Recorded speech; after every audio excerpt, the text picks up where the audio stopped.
여러분 때문에 행복합니다. 잘 살아남고 계시죠? 더워서. 근데 오늘부터 이제 마태복음 시작을 합니다. 마태복음 1장은 아마 가장 많이 읽힌 성경장일 거예요. 뭐 이유는 저거죠. 통독해보려고 생각 다 한 번쯤 해보셨죠? 성경 읽으려고 하면 일단 처음에는 이런 마음이 있어요. 처음부터 창세기를 딱 펴니다. 그러다 한두 번 실패를 하죠. 그때쯤 그럼 신약부터 가자. 도저히 안 되겠다. 그래서 신약을 제일부터 딱 펴면 나오는 게 마태복음 1장이거든요. 근데 한번 여쭤볼게요. 혹시 신약 성경 통독 전체 한번 해보신 분? 한 분, 두 분, 세 분, 네 분, 다섯 분, 여섯 분. 저 포함 7. 지금 영상으로 보시는 분들 전체가 몇 명인지 모르니까. 근데 실은요, 성경 통독을 한다 그랬을 때, 제가 꿈꾸는 게 하나가 있어요. 그래서 언제 한번 3개월 정도 딱 잡고 우리 전체 한번 통독 한번 해보자를 꼭 한번 해보고 싶은데, 통독이 필요한 이유 중에 하나가 뭐냐면, 통독이요. 그러니까 한자로 보니까 통화를 통해 읽을 독이에요. 통하여 읽는 거죠. 그래서 통자도 통하다, 꿰뚫다, 두루 미치다라고 되어 있고, 그러니까 통하면 자꾸 통구이가 생각이 나서, 그죠? 머리부터까지 쭉 찔렀고, 그런 것처럼 처음부터 끝까지를 읽고 소리내서 안 읽더라도 그걸 끝까지 내 걸로 만드는 게 통독이에요. 그래서 그냥 국어사전 뜻으로 봐도 처음부터 끝까지 내리 읽는 게 통독이에요. 쭉. 근데 아시겠지만 성경을요, 처음부터까지 쭉 내리 읽는 게 한두 시간 안에 되는 게 아니에요. 성경은 겉에 요즘에 한 요만하죠. 그죠? 저희 교회에서 그 세가족 모임 끝나고 드리는 성경 한 요만한 걸로 알고 있거든요. 더 이게 글자가 커야 되면 좀 두꺼워져요. 요즘에는 성경은 크기보다 열어보셔서 글자 크기를 보시면 돼요. 이게 내가 돋보기 해놨어도 보이나 안 보이나 이제 그 기준으로 하시면 되는데, 그게 얇은 책인데 거기 2권이 들어가 있는 거예요. 새번역 성경과 새찬송가가 들어가 있어요. 지금 책 2개예요. 책 2개를 합했는데도 요만큼 얇아요. 그게 성경책 그 종이가 좀 특이하지 않으세요? 뭐 인디언지라고 이제 좀 전문 용어로 얘기를 하는데, 보통 성경책 쓰는 종이는 저기서 쓰죠? 사전? 그 옛날에 쓴 영어 사전 같은 경우도 보면 되게 이 정도 두껍지만 종이 되게 얇거든요. 거기에 모든 단어가 다 들어가니까. 근데 그 인디언지라는 것 자체가 장점이 얇은데 비치지 않고, 또 그렇다고 얇으면 조금만 눅눅해져도 이렇게 뜯어지는데 그렇지 않고, 좀 비싼 종이에요. 나를. 그래서 얇지만 그 가운데 굉장히 많은. 그래서 만약에 성경 하나를 쭉 처음부터까지 읽는다고 생각하면 평균 하루에 20분씩 혹은 30분씩 읽는다고 생각하면 1년이 걸립니다. 그럼 1년이 걸립니다. 근데 이것도 이게 그럼 쭉 읽으면 쉽게 읽히겠냐면 20분씩 읽어야지. 그래도 읽다가 힘든 이유가 성경이 또 한 권이 아니거든요. 이게 무슨 얘기냐면, 성경 바이블이라고 부르지만 이 바이블이라는 단어의 원어가 비블리아라고 돼 있어요. 비블로스라는 게 그 단수로 성경이고 비블리아 하면 복수가 되거든요. 그래서 뭐냐면 성경들이에요. 그러니까 얇은 책 한 권, 그러니까 종이 얇게 해서 글자 작게 있고 작게 만들었어요. 근데 그 가운데는 몇 권이 있냐면 보통 66권이라고 얘기합니다. 이거 외우는 거 아시죠? 교회 어릴 때부터 다니는 분들 얘기해 주세요. 66권 어떻게 외우면 되죠? 3, 9, 27. 요건 이제 알아두시면 좋아요. 그래서 왜 3, 9, 27이냐면 구약이 39권, 신약이 27권, 합해서 66권. 누가 만들었는지 참 잘 만들었어요. 그래서 아무튼 이렇게 66권 성경이 있기 때문에 읽다 보면 똑같은 얘기가 또 나오지라는 생각도 들고요. 갑자기 이 얘기가 왜 나오지라는 생각도 들고, 그래서 쭉 읽다가 힘든 성경이 되게 많아요. 쭉 읽는 게 쉽지 않아요. 근데 그래도 한번 끝까지 읽어보는 거 필요하죠. 그래야 통독이거든요. 처음부터 끝까지 어떻게 연결되는지가 보여요.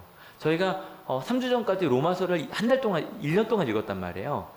근데 일주일에 한 번씩 읽는 거기도 하지만 천천히 읽다 보니까 실은 한 달 전 지난 장 이야기도 잘 기억이 나지 않아요. 그래서 그럴 때는 통독으로 쭉 읽어내는 게 앞뒤 맥락을 잡기 좋다고요. 그러다 보니까 가끔 성경을 속독하기도 해요. 속독은 어떻게 읽는 거예요? 빨리 읽는 거예요. 보통 그냥 독서할 때 정독이 있고 속독이 있다고 하면 정독은 아마 한 이 정도가 될 거예요. 마태복음 자, 들어보세요. 1장. 아브라함과 다윗의 자손 예수 그리스도의 세계라. 이게 가끔 틀어놓고 다니면 좋아요. 이런 성경은 어떻게까지도 되냐면 잘 들어보세요. 5장이에요. 5장. 예수께서 무리를 보시고 산에 올라가 앉으시니 제자들이 나온지라 입을 열어 가르쳐 가라사대 심령이 가난한 자는 복이 있나니 천국이 저희 것이며 그 성우가 애통하는 자는 나름 배역을 정해서 읽어요. 나름 괜찮은데 요런 거랑 속독이 얼마나 차이가 나나 잠깐 볼게요. 속독은요. 마태복음 제1장 아브라함과 다윗의 자손 예수 그리스도의 씨기라. 아브라함이 이삭을 낳고 이삭은 야곱을 낳고 야곱은 유다와 그의 형제를 낳고 유다는 다말에게서 베레스와 세라를 낳고 베레스는 헤스로. 제가 이거를 2003년에 처음 들어봤는데 어디 새벽 기도를 갔어요. 이렇게 선교를 갔다가 새벽 기도를 갔는데 갑자기 찬양을 하나 부르시니 갑자기 목사님이 툭 누르시 가서 앉으시는 거예요. 뭐지 그랬더니 이게 30분 동안 나오는 게 이 정도 빠르기로 하면요 얼마나 빨리 되냐면 마태복음이요 이거 파일 하나가 1분 19초예요. 그러니까 1시간 19분이에요. 1시간 19분이면 마태복음 전체 다 읽을 수 있어요. 그러니까 이 정도 속도로 읽으면 1박 2일이면 신약을 다 읽을 수 있습니다. 밥 먹고 잠도 좀 자고 읽을 수 있습니다. 근데 여러분 어느 스타일이세요? 만약에 여러분이 들으신다면 정독 속독 나름 이유가 있어. 정독도요 혹시 이런 거 괜찮지 않아요? 뭐 운전할 때 그냥 틀어놓으면. 근데 요거는 좀 옛날 거고요. 요즘에 무료로요.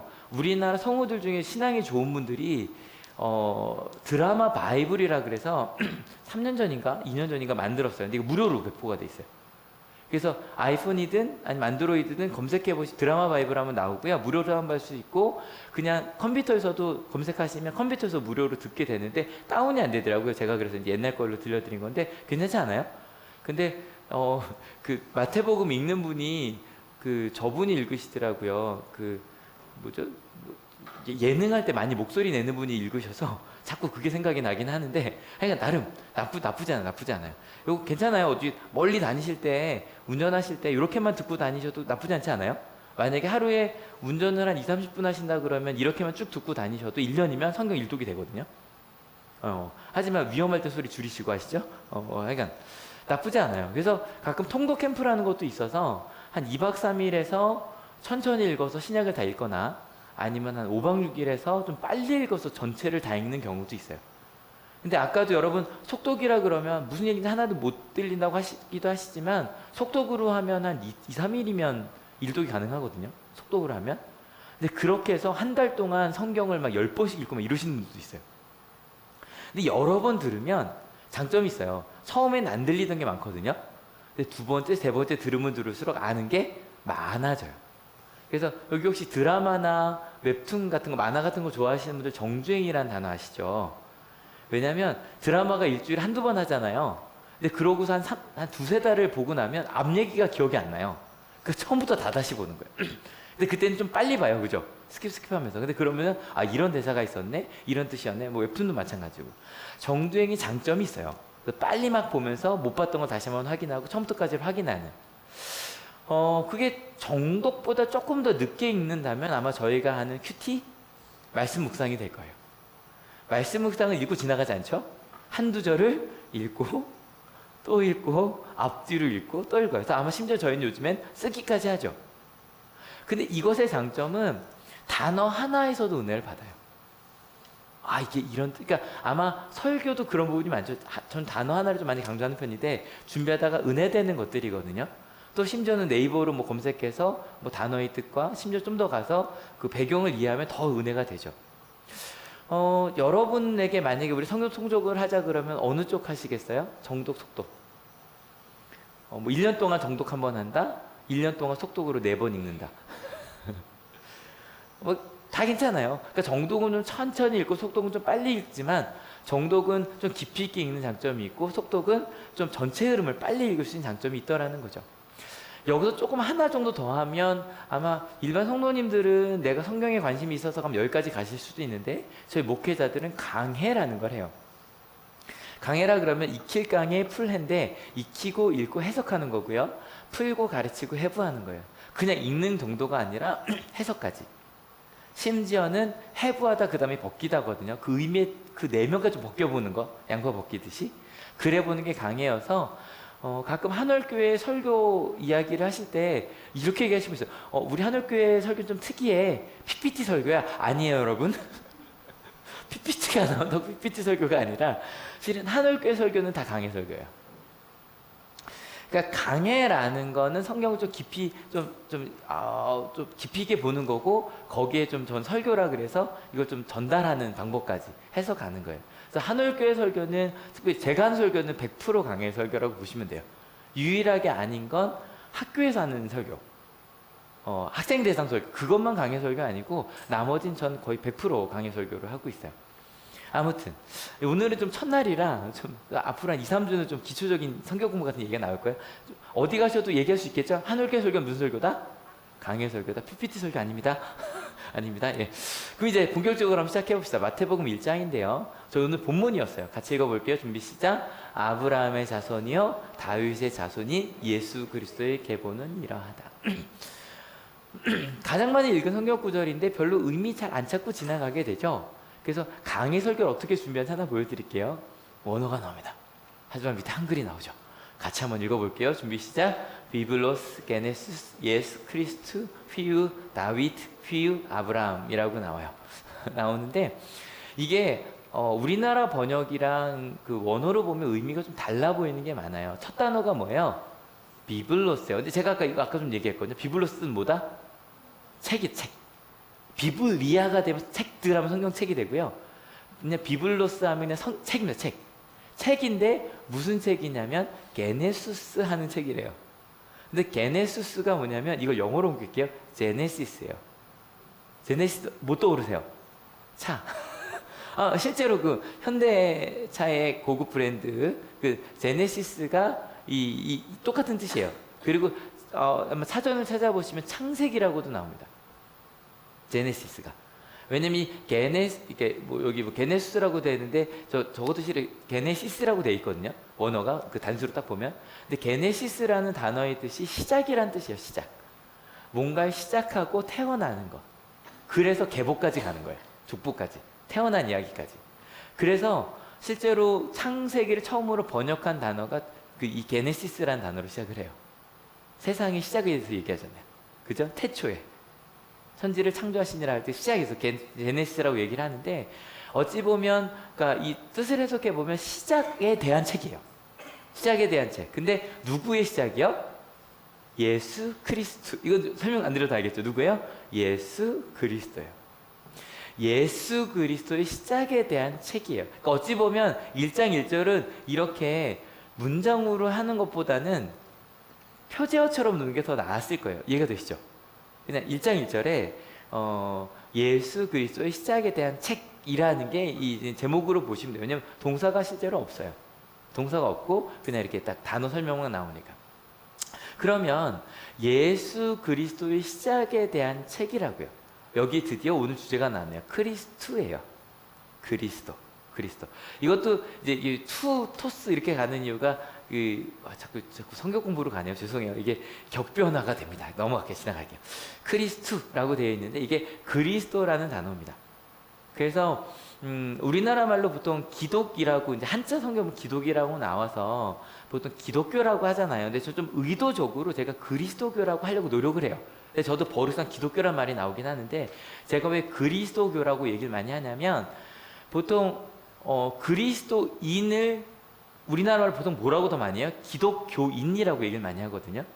근데 제가 만약에 이게 기독인이면 그리스도인이 아니라 기독인이라고 얘기를 많이 할 건데 기독교인이라고 하면 꼭 교회 다니는 사람들이라는 의미가 있는 것 같아서. 왜냐하면 이 기독이라는 한자를 중국 사람한테 읽으면 찌도 이렇게 읽거든요. 그러니까 그리스도의 음역이에요. 그러니까 저거는 기독이라는 단어는 뭐 한자 자전을 찾을 필요가 없는 단어예요. 그 말을 옮긴 거기 때문에. 그래서 전 그리스도라는 말을 좀 개인적으로 선호해요. 이유는 기독교라는 것보다 그리스도교라고 하는 게 우리가 그리스도를 믿는 종교라는 게 훨씬 확실히 드러나요. 맞죠? 왜냐하면 기독교가 무슨 뜻입니까? 라면 이제 다 말씀을 드렸지만 어디 가서 물어봐도요. 기독교에서 기독이 무슨 뜻이니까 물어보면 그리스도입니다라고 대답하는 사람이 제가 볼 때는 1%도 안 돼요. 진짜 몰라요. 저 학교에서는 제가 저희 교회에서 많이 말씀드리잖아요. 그래도 혹시 아이들도 자주 잊어요. 우리는 그리스도교예요. 뭐냐면 예수님을 그리스도로 고백하는 사람들이에요. 그럼 그리스도란 단어의 뜻은 뭐다? 오늘 조금만 지나가면 됩니다. 그리스도의 단어의 뜻이 뭐다? 기름 부음 받은 사람이라는 뜻이에요. 그러니까 예수님 당시에 기름을 부어서, 그러니까 머리에 이렇게 저희 세례 받듯이 거룩한 기름을 부어서 세우는 사람이 세 사람이 있었는데, 누구랑 누구? 왕이랑 선지자예요. 이 세 사람은 요즘 같은 왕 같은 경우는 다른 나라는 이렇게 왕관을 씌우잖아요. 근데 이스라엘에서는 거룩한 기름을 부었어요. 우리 세례하듯이. 근데 그래서 이 그리스도라는 단어의 히브리 말 본문은, 그러니까 그리스도인이 아니라 유대인들은 메시아라고 불렀고요. 같은 뜻이에요. 그리스도 메시아 같은 뜻이고요. 그리고 우리나라 국어사전을 보면 예수의 칭호라고도 나와요. 왜냐하면 유대 멸망한 이후에, 유대가 멸망하고 나니까 왕이 없잖아요. 왕이 없으니까 왕을 기름 부어 세우지 않는단 말이에요. 제사장들은 이어졌지만, 그래서 그때부터 그리스도라는 단어가 왕이 없는 그들에게 구원자가 될 거라는, 그리스도가 그런 의미가 되었어요. 그래서 저희가 예수 그리스도 성경에 쓰여져 있으면 예수는 누구다? 그리스도시다라고 하는 신앙 고백이 예수 그리스도라는 단어예요. 이것도 제가 몇 달에 한 번은 말씀드리니까, 실제로 처음 교회 다니는 분들은요, 예수 그리스도 그러면 뭐가 성이에요? 라고 묻는 분들이 가끔 있거든요. 예수는 그리스도시다라고 하는, 예수도 이름이거든요. 그래서 저희가 그리스도인이라고 할 때는 예수님을 그리스도로 고백하는 사람들이고, 그리스도교라고 할 때는 예수님을 그리스도로 고백한 사람들의 모임이 그리스도교인 거예요. 이해가 되시죠? 근데 여러분, 옛날에 우리나라에 기독교가, 그리스도교가 들어왔을 때는 뭐라고 불렸는지 아세요 혹시? 야소교, 예수교라고 불렸어요. 그 이유는 간단해요. 우리는 그 예수님이라는 단어가 그렇게 흔치 않은 단어죠. 혹시 친구 이름 중에 예수가 있는 분? 제 친구 이름은 예수예요. 없으시죠? 없으시죠? 이게 이스라엘 사람들은요, 지금도 많아요. 되게 흔한 이름이고 되게 좋은 이름이에요. 성경에도 여호수아 있잖아요. 그게 예수라는 이름이거든요. 예수님 시대도 예수가 되게 많았어요. 바예수라고 하는 바나보 되게 많아요. 그러니까 예수라는 이름이 진짜 많다고요. 그리고 이슬람에도 예수라는 이름이 진짜 많아요. 그래서 이슬람권이나 저기 가면 예수라는 이름이 예수 이렇게 말 실제로 들려요. 그게 신앙 고백을 하는 게 아니라 그냥 이름이에요. 그러다 보니까 그런 데서 만약에 그냥 철수 영희처럼 우리 교회 제일 많은 이름이 뭐죠? 제가 볼 때 은지가 제일 많아요. 그죠? 전체로 보면 은지라는 이름이 되게 학생도 많고 되게 많거든요. 만약에 여러분 이거 오해하지 말고 있어요. 만약에 흔한 은지라는 이름이 어떤 선지자다. 예수님이라고 안 되니까 선지자다라고 합시다. 그러면 은지 선지자님이라고 말하는 거랑 자꾸 은지가 그럼 깜짝깜짝 놀랄 거 아니에요, 말할 때마다. 그래서 그 시절에는 그리스도께서라고 끊임없이 말한 거예요. 성경에도 보면 예수께서라고 돼 있는 것도 많지만 실제로 예수님 시대에 가까울수록 그리스도께서라고 더 많이 나와요. 그래서 왜냐면 예수라는 이름이 너무 많으니까. 근데 우리나라에는 예수라는 이름이 있다 없다? 없기 때문에 우리나라에서는 실은 예수님이라 그래도 헷갈릴 필요가 없어요. 무슨 말인지 아시죠? 영어 지저스도 실은 마찬가지예요. 미국에 지저스란 이름이 있나요? 이름으로는 없죠. 없어요. 그러니까 성으로는 그 크리스찬이라는 이름이 성은 있어요. 그래서 호날두도 성이 크리스찬이잖아요.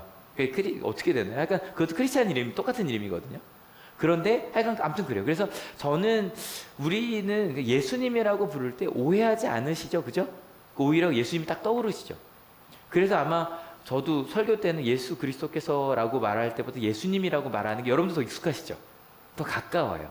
한국 교회에서는 그렇게 보시면 돼요. 그런데 아무튼 이 마태복음을 예수님의 시작에 대한 책이라고 본다면 여기 하나가 더 나오네요. 다윗, 아브람 나오는데 다윗 누굴까요? 다윗이겠죠?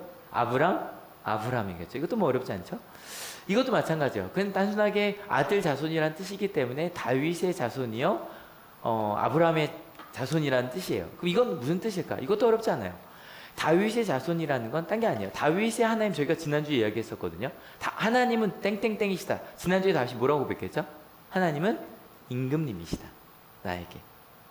그러니까 왕이었던 다윗이 하나님은 나의 주님이고 임금님이다라고 고백하는. 그 다윗이 믿었던 하나님, 그 하나님을 그렇게 고백했던 다윗의 후손이고, 아브라함의 하나님도 마찬가지죠. 믿음의 조상인 아브람. 바로 왜냐면 아브람이라는 이름도 진짜 많고요. 다윗이라는 이름도 진짜 많아요. 영어로 데이빗은 지금도 많잖아요. 진짜 많잖아요. 근데 그냥 그 데이비드가 아니라 다윗도 그 다윗 왕의 자손이다. 그러니까 이런 것들이 필요한 게 우리나라에서 별 의미가 없어 보이는데 거기선 필요하다고요. 이름이 너무 많아서. 근데 우리나라에서도 구분해야 될 단어가 하나 있어요. 바로 뭐냐면 하나님이라는 단어예요. 왜냐하면 하나님이라는 단어는 고유명사거든요. 지난주에요, 한 학생이, 저희 청년 중에 하나가 어쩌다 보니까 친구 때문에 신천지 성경 공부를 몇 번 받았다는 거예요. 근데 얘기를 들어보니까 무슨 교회에서 세미나에서 갔는데 세미나가 좋으셨으면 더 개별적으로 성경 공부합시다 그러고 이제 갔는데 설교 3번 정도 듣다 보니까 갑자기 그 선생님이란 분이 그러더래요. 그러니까 교회에서도 안 하고 무슨 카페 같은 데 성경 공부를 해요. 성경 공부를 하는데 얘기를 하더래요. 여기 여러분 막 보면서 설명을 하다가 그래서 여러분 담임 목사님을 의심하라 그러더래요. 담임 목사가 당신들을 잘못 가르칠 수 있으니 담임 목사를 의심하라고. 근데 얘가 딱 그 얘기를 듣고 이상한 거예요. 그래서 저기요, 저희 담임 목사님 저잖아요. 저희 담임 목사님은 좋은 분인데요. 이상한데요. 그러고선 저희 목회자한테 연락을 한 거예요. 이상한 데 갔다. 신천지 갔다. 신천지 같아요. 그래서 이제 가지 말라고 그러고 이제 3번밖에 안 갔으니까 딱 끊었어요. 그래서 그 사람들 눈치를 챈 것 같아요. 실제로 몇 년 전에도 똑같은 일이 있었어요. 걔는 한 달 정도 교육을 받았는데 한 달 정도 정말 저도 가끔 신천지 한 걸 봤거든요. 66권을 꽤 제가 봐도 한 20%만 이렇게 지우면 되게 이렇게 정리를 잘 해놨어요. 근데 20%가 문제예요. 그걸 이제 지워야 되는데 80%가 괜찮으니까 진짜처럼 보이잖아요. 근데 너무너무 설명을 잘 해주는데 하나님에 대해 설명하는데 단 한 번도 사랑이라는 단어를 쓰지 않더래요. 하나님이 우리를 사랑하신다거나 예수님이 우리를 사랑한다는 얘기를 한 달 동안 단 한 번도 하지 않더래요. 그래서 물었대요. 저기요, 그지 서울에 이제 아예 이동한 친구라서 제가 온양에서 교회 다닐 때는 끊임없이 하나님은 사랑이시라고 배웠는데 왜 사랑이라고 얘기 안 하세요? 그랬더니 말을 막 돌리면서 아니라고, 하나님이 너를 선택했다고. 너만 선택받은 사람을 막 얘기를 하더래요. 그래서 그 친구도 이상한데 저랑 전화해서 이제 나왔거든요. 그러니까 저희가 가끔 누가 하나님 믿으세요라고 그럴 때 여러분 조심하셔야 되는 거예요. 그 하나님이 우리가 고백한 하나님과 다를 수 있어요. 실제로 증산도에서도 하느님이라고 하죠. 완전 이건 이단도 아니라 단도, 그냥 고유명사니까. 그러니까 저희는 보통 하나님 믿으세요라고 많이 안 하고 뭐라고 많이 해요? 예수님 믿으세요라고 하는 이유도 그 때문이에요. 하나님 어떤 하나님이냐면 다윗이 고백한 그 하나님, 아브라함이 고백한 그 하나님, 그 하나님이 약속하신 예수님이 하나님이 약속하신 그리스도셨다 라고 이야기를 하는 거예요. 이제 그 뒷부분을 좀 읽으려고 하는데 제가 앞을 뜸을 들인 이유가 있습니다. 그 뒤가 성경을 읽겠다고 딱 펴고 처음으로 시험에 드는 부분이거든요. 족보가 나옵니다. 걱정하지 마십시오. 다 읽지 않을 겁니다.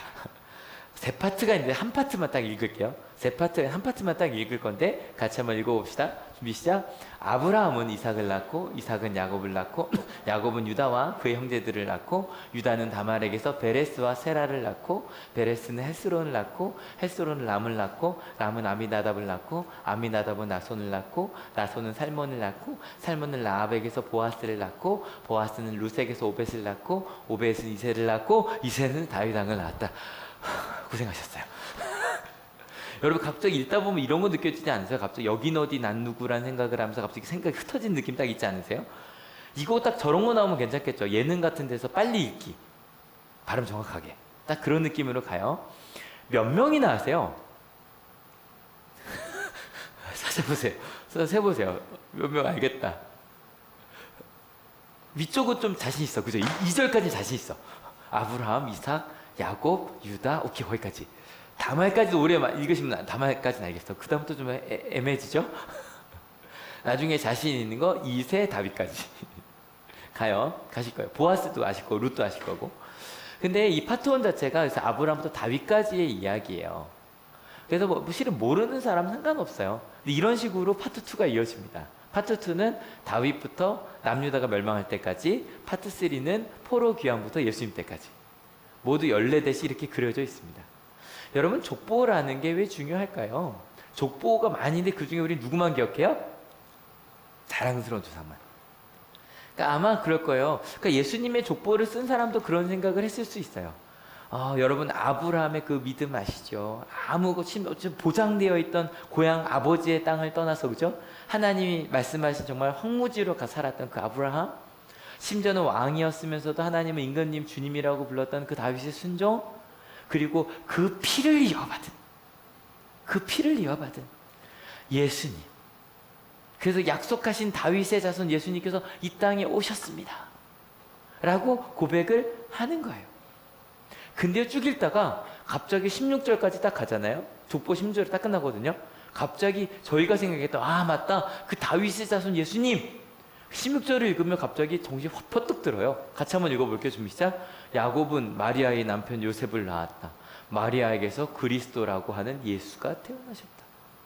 15절까지는 아버지 혹은 어머니 이름이 낳고 누가 낳았는데 갑자기 야곱까지 나와서 잘 따라왔었는데 갑자기 야곱은 누구를 낳은 게 아니라 마리아의 남편이래요.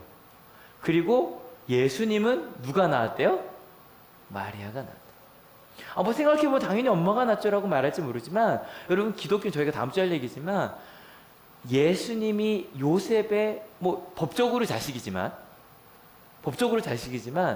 예수님을 요셉의 아들이라고 봐요? 마리아의 아들이라고 봐요? 왜요? 성령님께서 태어나게 하셨다고 고백하잖아요. 그러니까 우리 신앙 고백에 예수님은 요셉의 육적인 아들이 아니라고요. 16절이 그 얘기를 하고 있는 거예요. 요셉과 마리아가 있지만 예수님은 유전적으로 누구만 따랐다? 혹시 따른다면 마리아밖에 없다는 거예요. 그럼 이 순간에요, 갑자기 15절까지 나왔던 족보가요, 아무 의미가 없어지는 거예요. 이해가 되세요? 실은 저는 이번 주 말씀을 준비하면서 여기서 은혜를 받았어요. 이게 실은 누가복음에도 족보가 나와요. 근데 둘이 달라요. 일단은 둘 다 아브라함의 자손은 맞아요. 맞죠? 왜냐하면 모든 자식이 이제 아브라함부터 시작이 됐다고 보니까 우리 모두 당군의 자식이라고 얘기하는 것처럼 아브라함의 자손이 맞다고요. 다윗의 자손인지는 아닌지 모르겠어요. 씨족 사위였으니까 그럴 수도 있겠죠. 그래서 누구는 누가복음은 마리아의 족보다 한데 그런 거 따질 필요가 없어요. 이 마태가 얘기하고자 하는 건 뭐냐면요, 예수님은 누구에게서 났다? 마리아에게서 난 거예요. 어떻게까지 가냐면 족보도 모르는 마리아의 아들로 태어나신 거예요. 왜냐하면 마리아의 족보는 기록되어 있지 않으니까요. 저는 여기서 은혜를 받았어요. 실제로 예수님도요, 논쟁 중에 얘기를 해요. 예수님 그리스도는 다윗의 자손이다 얘기를 했더니 뭐라고 얘기를 하냐면, 성경에 시편에 다윗이 그리스도를 주님이라고 불렀다. 다윗이 할아버지면 내 손주에게 주님이라고 불렀겠냐? 왜 그리스도가 다윗의 자손일 거라고 생각하냐? 라고 예수님이 하신 게 기록되어 있어요. 이거는 또 예수님이 다윗의 자손이 아니란 얘기를 하기보다 그게 의미가 없다는 얘기예요. 여러분, 오늘 꼭 기억해 주세요. 마리아에게서 예수님이 나셨어요. 여러분, 이게 왜 중요하냐면 우리 가끔 이런 얘기 한다고요. 성탄절마다 그래 말구에서 태어나셨고 정말 아무것도 없던 목수의 아들이셨다, 가난했다라고 얘기하면서도 항상 그 가운데 이런 얘기를 하고 싶어요. 근데 그는 다윗의 혈통이었다. 아무리 마리아의 자식이고 요셉의 자손이었어도 그는 다윗의 혈통이니 그럴 수 있다. 여러분, 가끔 저런 거 있잖아요. 이렇게 드라마나 특히 옛날 사극 같은 거 보면 갑자기 아무것도 아닌 필부였는데, 정말 아무것도 아닌 사람이었는데 갑자기 그가 왕손이래. 왕의 혈통이래. 그럼 갑자기 그가 똑똑하고 그가 재능 있는 게 다 이해가 돼. 가장 대표적인 게 누구예요? 삼국지에 누구예요? 유비요. 맞죠? 갑자기 아무것도 아닌 정말 겁쟁이였는데 갑자기 그가 황손이라고 하면서 갑자기 그런 역할을 해요. 실제로 그 사람이 모든 게 이해가 돼버리는 거예요. 여러분, 그럴까? 누구의 자식이니까 다 그렇게 잘 되는 걸까? 아니더라는 거예요. 그럼 그렇지. 그 자식이니까, 그 핏줄이니까, 그 대학 나왔으니까, 그럼 그렇지. 그 나라 사람이니까. 여러분, 예수님께 태어나셨다는 건요, 아까 시작이 뭐라 그랬어요? 책인데 뭐에 대한 책? 시작에 대한 책이에요. 복음서 딱 신약을 시작하자마자, 그러니까 창세기는 세상의 시작은 이러하다라고 얘기했던 것처럼, 신약의 가장 먼저 시작인 마태복음은 예수 그리스도의 시작, 그러니까 우리가 지금까지 살았던 것에 전혀 다른 시작에 대해서 노래하고 있더라는 거예요. 그 마음을 가지고 이 족보를 같이 보면 좀 느낌이 달라요. 어떤 식으로 보이냐면 뭐 읽지 않을 거예요. 아브라함, 이삭 알아요. 그래, 맞아. 그런 아브라함의 이야기가 있었지. 100세 만에 낳은 아들을 12살 때 하나님께 바치라 그럴 때 바치려고 했었어. 그래, 이삭 야곱, 그래, 쌍둥이였지. 야곱이 힘든데 막 베들에서 눈물 흘리며 기도하고, 그래, 그랬던 사람이었어. 그래, 유다는 좋은 기억이 별로 없어요. 유다는 정말 좋은 기억이, 그 지나갈게요. 별로 없어요. 그리고 나서 나중에 어디로 넘어가냐면, 뭐 다마스, 뭐 다말하면, 이것도 별로 좋은 얘기가 넘어갈게요. 이거는 성인들만 있을 때 해야 되는 얘기예요. 다말 얘기는 진짜. 넘어가요. 그리고 나서 나중에 나손이라는 사람은 어느 때냐면, 이제 모세와 함께 나오던 시절이 나손 때예요. 출애굽에서 나오던 시절. 더 지나가서 라합은 그들이 여리고성을 무너뜨릴 때고요. 40년 지나고 나서. 그리고 나서 보아스, 룻, 이색, 그래서 드디어 다윗이 등장을 하는 거예요. 다윗이 등장을 해서 많은 왕 이름이 나오는데 뭐 다 넘어갈게요. 다 솔로몬, 너무 유명한, 성전을 지었던 솔로몬의 판결로 유명한 솔로몬 왕이고, 제가 개인적으로 제일 좋아하는 왕 좀 뒤에 나오는데, 르호보암 때 남유다 북이스라엘 나뉘거든요. 그리고 나서 저 개인적으로 여기 어디야 더 가서 히스기야도 유명하지만 요시야. 저 개인적으로 요시야가 실은 다윗보다 더 좋게 받는 왕이고, 그 아버지는 굉장히 하나님 버렸던 왕이고, 그래서 전에도 후에도 없었던 왕이라고 나오는 사람이고, 바벨론으로 끌려갔다가 거기 이제 뭐 다니엘 이야기 나오고, 그 스룹바벨 때 포로에서 돌아오고, 여기까지 가면요 예수님까지 가는 거예요. 구약 전체를 지금 다 본 거예요. 통독한 거죠. 쭉 통해서 본 거예요. 그렇게 보면서 무엇이 느껴지냐면, 이 가운데 많은 사람들이요, 예수님의 조상으로서가 아니라 많은 성경에 쓰여졌던, 하나님을 알았지만 그 가운데 믿음의 사람도 있었고요, 심지어는 예수님의 뭐 조상이라고 하지만 기록이 되어 있지만 누군지도 모르는, 어떤 역할인지도 모르는, 심지어는 악한 사람들까지 그 가운데 있었어요. 그 모든 사람이 있는데, 그러니까 우리가 가끔 뭐 족보에서 난 누구의 몇 대손이야라고 자랑을 하지만 아무 일 없다니까, 여러분. 그분을 갖고 뭐 마음속으로 그게 좀 더 좋은 사람이 되자라고 생각할 수 있겠지만, 그 사람의 자손이기 때문에 잘할 거라는 보장은 없거든요. 근데 이렇게 다양한 사람들이 있지만 그 가운데 전혀 상관없이 우리 이제 뭐를 시작한다? 새로운 시작을 할 거다.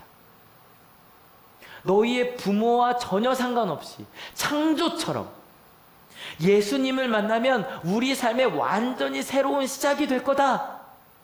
그 선언을 마태복음은 1장 1절을 하고 있는 거예요. 여러분, 우리 언제 태어나셔서 다 다르겠죠? 여러분, 태어날 때는 사람 뭔가 조건이 주어져요. 부모라고 하는 조건이 주어지고, 그리고 어떤 나라라고 하는 조건이 주어지고, 성별이라고 하는 조건이 주어지고, 역사라고 하는 조건이 주어져요. 맞죠? 생활 형편이라는 조건이 주어져요. 그래서 어쩔 수 없이 그것을 벗어나는 게 쉬운 일은 아니에요. 여러분, 부모 되신 분들 한번 생각해 보세요. 내가 내 어머니 아버지에게서 좋은 것을 받은 거 있으실 거예요. 좋은 것만 받았어요? 나쁜 것도 받았어요? 나쁜 것도 그대로 배우셨을 거예요. 만약에 특별히 어떤 것도 잘 배우냐면, 난 절대 아빠처럼 되지 않을 거야. 그게 여러분의 아주 깊이 새겨져요. 똑같은 모습이 나옵니다, 여러분. 그거를 바꾼다는 건 쉬운 일은 아니에요. 좋은 모습도 당연한 거고요. 근데 지금 여기서는 무슨 얘기를 하는 거냐면, 이것을 벗어나는 새로운 시작이. 실은 뭐 요한복음에 나온 얘기니까, 나다나엘이 예수님 찾아서 묻는다고요. 어떻게 사람이 다시 있냐고. 이걸 어떻게 벗어날 수 있냐고. 그런데 마태는 1장에 이제 선언하는 거 아니라고. 예수님과 함께 새로운 시작을 할 거라고. 여러분, 통독과 속독을 하는 이유도 다른 거 아니에요. 무언가를, 여러분, 우리 굉장히 많은 것들을 급하게 봐요. 여러분, 예수님을 아세요? 예수님을 얼마나 많이 아세요? 우린 실은 아직 예수님을 잘 몰라요. 매일 더 깊이 만나가는 거예요. 이게 얼마나 좋은 일인데요. 오늘 말씀 한 일주일 동안 준비하면서도 예수님에 대해서 다시 한번 고민하면서 새로운 걸 깨닫거든요. 여러분 우리의 신앙이 여러분 통독이나 속독은 한 번 읽자고 하는 거예요? 계속 반복해서 읽자고 하는 거예요? 그러니까 속독은요 일주일 만에 끝내자는 게 아니라 그거를 앞으로 수십 번 수백 번을 반복하겠다고 할 때만 의미 있는 거예요. 이해가 되시죠? 통독도 1년에 한 번씩 10년 20년 꾸준히 읽겠다고 할 때만 의미가 있는 거예요. 그런 식으로 하나 좀 연습을 해보려고 하는데 여러분 손을 한번 이렇게 보세요. 여러분 손을 딱 30초 시간 드릴게요. 30초 동안 한번 보세요. 30초 동안 내 손을 한번 관찰하세요. 잘 한번 보세요. 내 손이잖아요. 잠깐만 멈출게. 왜냐면 여러분 보자마자 벌써 어떤 생각 하셨죠? 아우 늙었다. 아우 탔네. 그러니까 실은 관찰하자고 하자마자 우리는 이미 내가 알고 있는 내 생각을 투영해요. 무슨 말인지 아시죠? 그 생각 버리시고 정말 찬찬하게 움직여도 보시고 새끼손가락부터 하나하나 30초 시간 드립니다. 자세히 관찰하고 보세요. 앞뒤로 시작. 30초.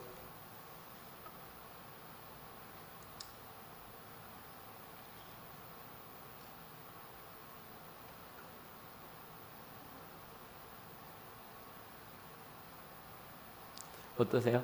더 보세요. 아직 10초 남았습니다. 자세히.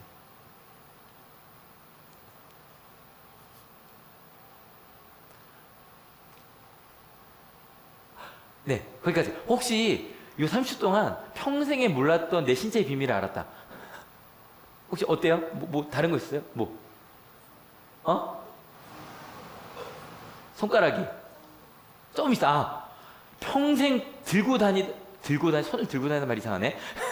평생 갖고 있던 손에 점이 있다는 걸 처음 알았어요. 그죠? 또 혹시 몰라도 흉터 있는 거 보신 분 계시지 않으세요? 이렇게 좀 찍 가 있는 거. 그죠? 또 뭐 보셨어요? 뭐 보셨어요? 막 지금 서로 막 보여주고 난리가 났어요. 그죠? 맨날 보던 손인데 저도 이게 아침에 좀 하나하나 손을 봤는데 뭘 봤냐면 저는 여러분 많이 오른손에 여기 좀 굳은 살 베겨 계시죠? 손 조심해서 들게요. 가운데 손가락이니까. 왜냐면 펜 잡느라고. 그죠? 그 다음에 혹시 가정주부 하시는 칼 쓰느라고 물집도 잡히고 그런 것들 보이세요? 내가 맨날 들고 다녔는데 여러분 이렇게 자세히 본 적이 있어요? 없어요? 별로? 손톱은 여자분들은 많이 보셨을 거예요. 손톱 안이 다른 것들은 여러분 양쪽이요. 손금도 좀 다른 거 보이세요? 제가 어디 가서 해봤더니 목사님 저기요 이 지문이라고 하잖아요. 지문이 여기도 다 있네요. 그죠? 앞에만 있는 거 아니에요? 여기도 그 모양이 쭉 내려가요. 그죠? 무슨 말인지 아시죠? 여러분 가끔요 우리가 성경을 읽든지 뭘 하든지 내가 들고 다니는 내 손이었거든요. 모르던 상처도 있고요. 그리고 심지어는 전 아침에 손 상상하면서 무슨 생각했냐면 처음으로 지한이를 잡았을 때의 손이 기억이 나는 거예요. 머리를 왼손으로 받치고 딱 몸을 안았을 때 딱 그 손 모양이 좀 그대로 기억이 나거든요. 그때의 그 느낌? 이 얘기하면 죄송해요. 차은혜 목사님의 손을 처음 잡았을 때의 느낌? 그 다음에 실은 처음 세례할 때 머리에 이렇게 손을 올렸을 때의 느낌? 그런 느낌들? 실은요 이 가운데 너무 많은 것들이 담겨져 있죠. 여러분 손한테 토닥토닥 하면서 내 손아 평생 동안 수고했어 한번 해주세요. 수고한 내 손. 그죠? 손 못생겼다지 하지 마세요. 얼마나 수고한 손인데. 그리고요 옆 사람 손 한번 보세요. 옆 사람의 손도 수고해서 그 손 갖고 손 한번 쳐주세요. 이렇게 해서. 참 수고한 옆 사람 손. 여러분 지금 이 시간이요 하나님도 같은 모습으로 여러분을 바라보고 계실 거예요. 가끔 저희는 내가 여기 와봤자 하나님이나 아실까? 나 2주 만에 3주 만에 하는데 하나님이나 아실까? 아마요 여러분이 여러분 손을 유심히 본 것처럼 여러분 하나하나를 알아. 이번 한 주 많이 더웠지? 3층 많이 덥지? 다음 주 2층으로 와요. 3층 더워요. 힘들었지? 내가 너를 다 알아.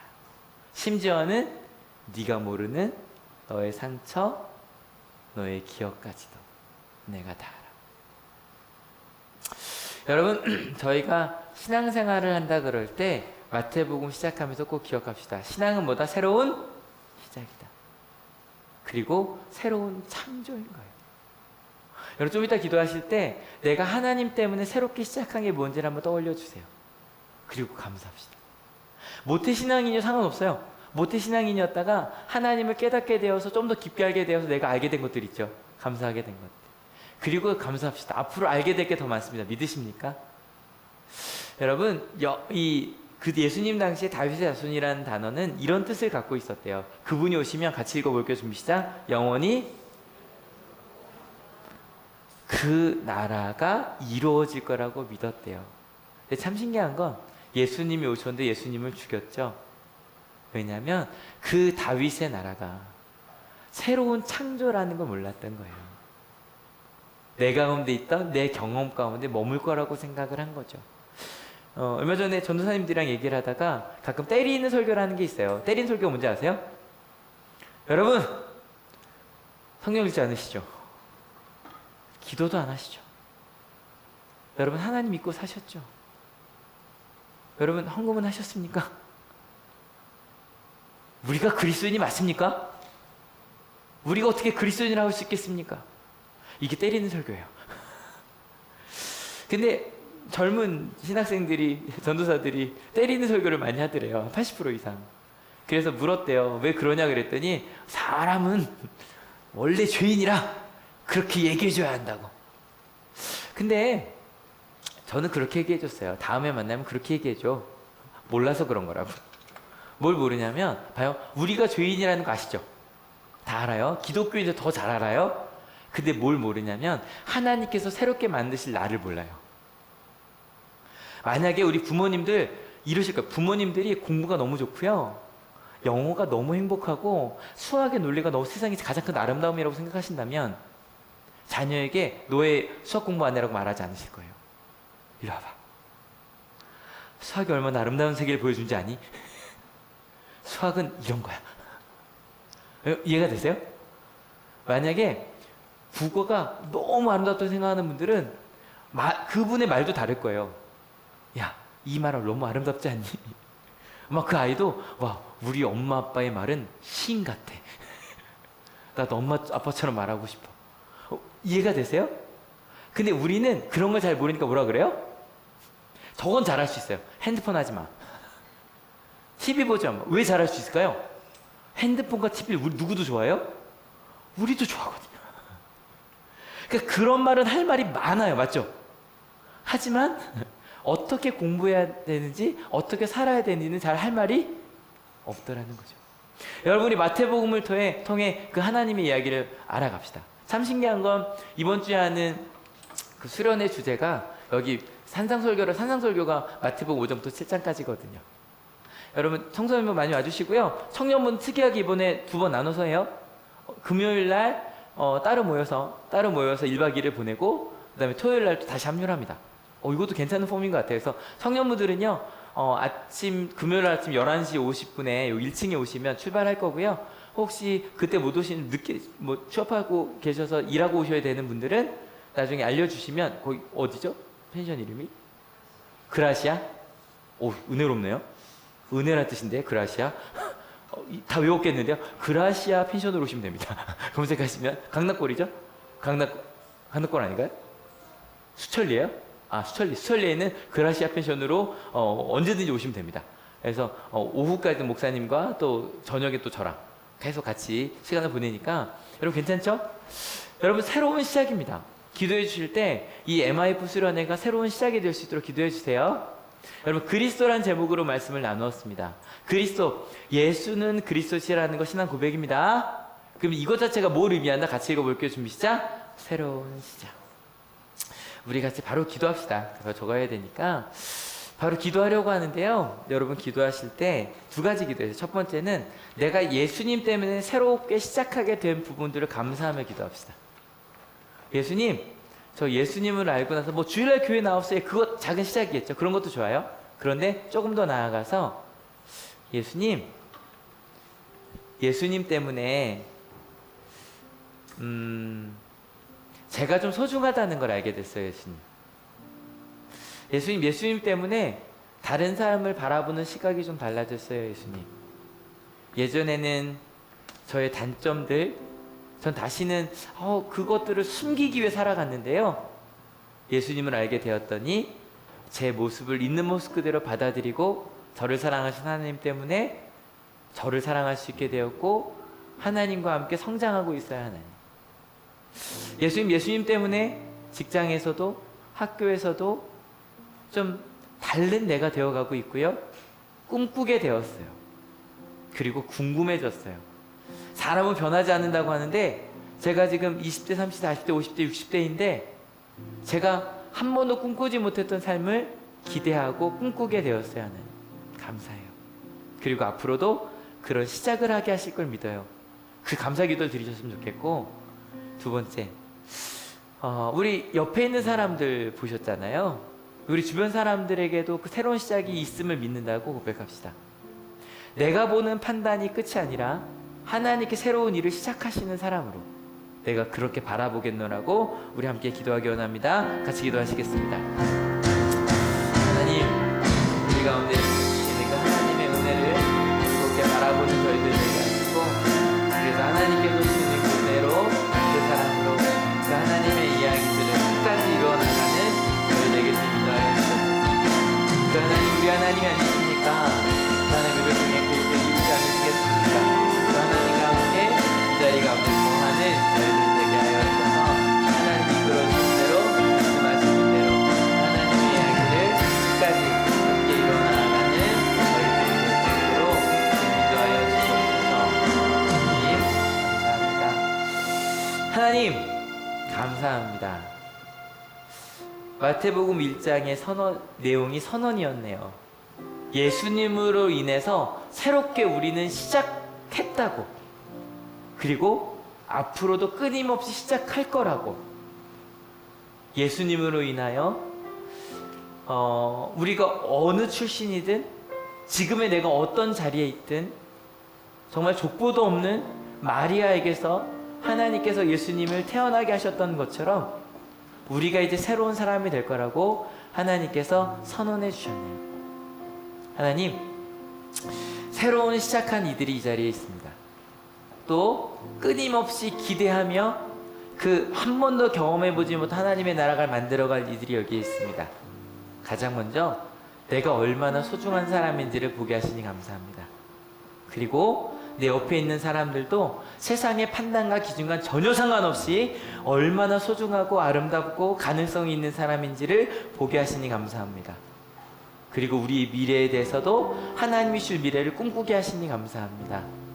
하나님, 그렇게 오늘부터 시작할 마태복음 한 2년을 넘게 읽을 것 같은데요, 하나하나 점검하면서 우리의 새로운 시작을 점검하며 만들어가는 우리 하늘교회 되게 하실 줄로 믿습니다. 하나님, 지금 성찬을 같이 나누려고 합니다.